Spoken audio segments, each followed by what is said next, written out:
ওই যে 100 ফিট সামনে যে সুন্দর একটি মেয়ে দেখতে পাচ্ছেন, আমি ওর কাছে যাচ্ছি। ওয়েট, আপনারা হয়তো ভাবছেন আমি ওকে প্রপোজ করতে যাচ্ছি, কিন্তু না, আমি ওর সাথে ব্রেকআপ করতে যাচ্ছি।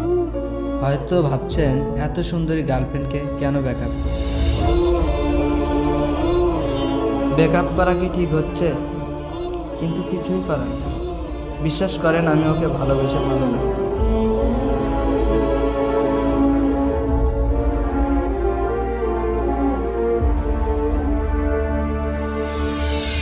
এই মেয়েটাকে পটানো সহজ ছিল না, অনেক কাঠখড়ি পোড়াতে হয়েছে, তবু আজ ব্যাকআপ করছি। কিভাবে যে ওকে বলি তোমাকে ভালোবেসে আমি ভালো নাই। কিছু বলবে? হ্যাঁ বলবো। তুমি পরে বলো, তার আগে আমার কথা শোনাটা তোমার বেশি প্রয়োজন। ঠিক আছে বলো। তোমাকে ভালোবেসে আমি ভালো নেই।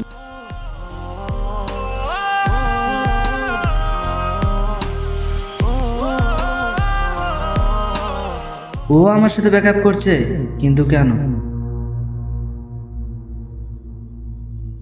ওয়েট, ও ব্যাকআপ করে দিচ্ছে তবে তো ভালো কথা। আমার কাজ আরো সহজ করে দিচ্ছে, আমার তো আরো হ্যাপি ফিল হওয়ার কথা। কিন্তু বুকের ভিতরে ধুকধুক করছে কেন? আমার কি কষ্ট লাগছে? তবে এর ব্যাকআপ প্রপোজ অ্যাকসেপ্ট করা উচিত না, কিন্তু আমি তো ওকে ভালোবেসে ভালো নাই। ব্যাকআপের পরে কি আমার অবস্থা আরো খারাপ হবে? আল্লাহ, আমি এখন কি করব তা পরে ভাবছি। তার আগে আপনাদের জানা উচিত ভালোবেসে কেন আমি ভালো নাই। ফ্ল্যাশব্যাক দেখবেন? চলেন, যেদিন থেকে প্রপোজ করছিলাম সেদিন থেকে শুরু করি।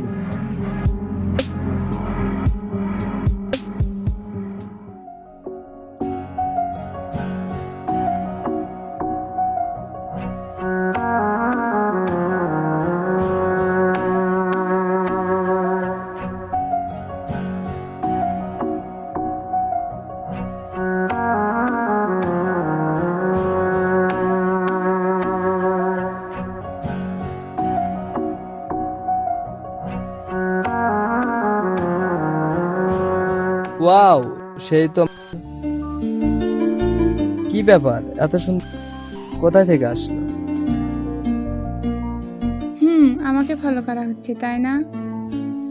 এই মেয়েকে পটাতেই হবে। আয় আমাকে পটাতে আয়, তোর লাইফ একদম তেজপাতা করেছিল।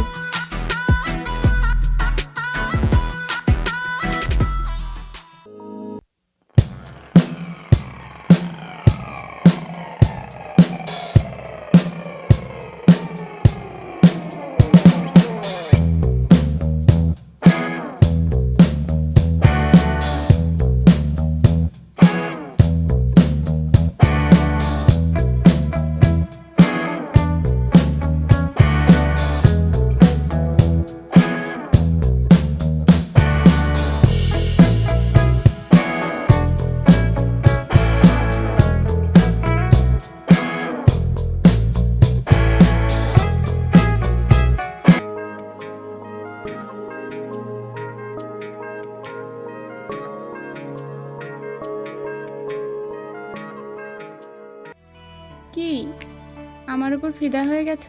হ্যাঁ। আমাকে প্রপোজ করতে চাও? হ্যাঁ, আমি তো প্রস্তুতি নিয়ে এসেছি। গোলাপ এনেছো? হ্যাঁ, এই যে। ওরে বাবা, একদম প্রস্তুতি নিয়ে এসেছো দেখছি। হ্যাঁ। কিন্তু শুধু আই লাভ ইউ বলে প্রপোজ করলে হবে না। আমাকে কেন ভালোবাসো, ভালোবেসে আমার জন্য কি কি করতে পারবে, আমাকে কতটুকু ভালোবাসো তার সবটুকু আমাকে বুঝিয়ে বলতে হবে। যদি তোমার প্রপোজ প্রেজেন্টেশন ভালো হয় তবে ভেবে দেখবো। শুরু করো। তোমাকে দেখে মনে হয় সকালে সূর্য তুমি, আর তুমি যেদিক দিয়ে ওঠো সেদিকে আলোকিত হয়ে যায়, আর আমার ওই আলোটাকেই চাই। তারপর তোমাকে ছাড়া আমার খেতে মন চায় না, ঘুমাতে মন চায় না, তোমাকে ছাড়া আমার কোনো কাজই ভালো লাগে না। এত চায়না বললে হবে না। চায়না জিনিস ভালো না। আমার জন্য কি কি করতে পারবা সেটা বলো। এই ধরো, প্রতিদিন সকালে উঠে তোমাকে গুড মর্নিং জানাবো, 3টি গোলাপ ফুল থাকবে। কলেজে যাওয়ার সময় তোমাকে অনেক জোক শোনাবো, কিন্তু আসার দায়িত্বটা তোমার। আর দুপুরে কলেজ থেকে আসার পথে আমি তোমার জন্য কলেজের বাইরে ওয়েট করব। লেট হবে না তো? লেট হওয়ার কোনো চান্সই নাই। ঠিক আছে, বুঝলাম, কিন্তু কয়েকদিন যাওয়ার পর মনে থাকবে তো? হ্যাঁ। ঠিক আছে, কিন্তু তুমি যা যা বললে কাল থেকে যদি একটাও মিস হয় তাহলে আমি বুঝবো তুমি আমাকে মিথ্যা আশ্বাস দিয়ে ধোকা দিয়েছো। দেখি তুমি আমার কথা কতদিন রাখতে পারো। Love you too. কিন্তু আমি তো তোমাকে লাভেও বলিনি। কাল সকালে বলো।